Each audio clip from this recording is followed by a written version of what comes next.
What's up, guys? I got a package from you, and don't look at that. But basically, it's a new Maf sensor, so I'm going to be popping the hood and hopefully this new Maf sensor solves all of my issues, because the car, I haven't been able to do much to the car because it's been acting weird.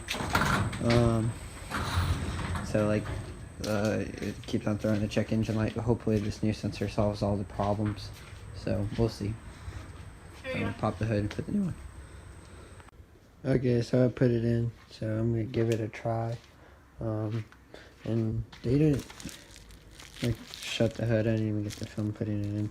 They didn't even give us like screws to go with it.